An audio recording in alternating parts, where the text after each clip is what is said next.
មេឃធ្លាក់ភ្លៀងខ្លាំងណាស់តើអូនសុខទុក្ខយ៉ាងណាបារម្ភជីវ៉ាខ្លាចអូនគ្មានអ្នកមើលថែផ្ទះចិត្តពីចំងាយក៏បារម្ភវែងអនឡាញមេឃអើយផ្គរអើយសូមជួយមើលថែនាងផងស្ដាប់ដំណក់ទឹកភ្លៀងហាក់ដូចជាសំនៀងថ្លៃចិត្តងំមើលដូចស្រីស្រែកហៅរកមកតើមានរដល់បងទេនៅទីនោះភ្លៀងខ្លាំងទេមានមេតៅរងាតែទេត្រាហឹងត្រើយបានឲ្យមេឃឆាប់បានឈប់ភ្លៀងបានឲ្យមេឃឆាប់ភ្លឺឆាប់ទៅរកនាងចង់ទៅសាសំចង់លឺសំនៀងពេលភ្លៀងរលឹកនឹកនាងបងនឹក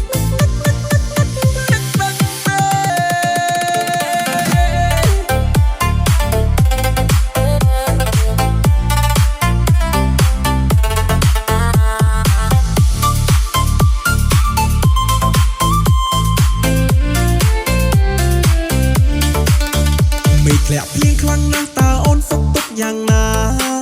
បារម្ភជីវ៉ាខ្លាចអូនគ្មានអ្នកមើលថែផ្ទះចិត្តពីចំងាយក៏បារម្ភវែងអនឡាញមេឃអើយផ្គរអើយសូមជួយមើលថែនាងផងស្ដាប់ដំណក់ទឹកភ្លៀងហាក់ដូចជាសំនៀងថ្លៃចិត្តងំមើលដូចស្រីស្រែកហៅរកមកតើមានរដល់បងទេនៅទីនោះភ្លៀងខ្លាំងទេមានមេតៅរងាតែទេត្រាហឹងត្រើយបានឲ្យមេឃឆាប់បានឈប់ភ្លៀងបានឲ្យមេឃឆាប់ភ្លឺ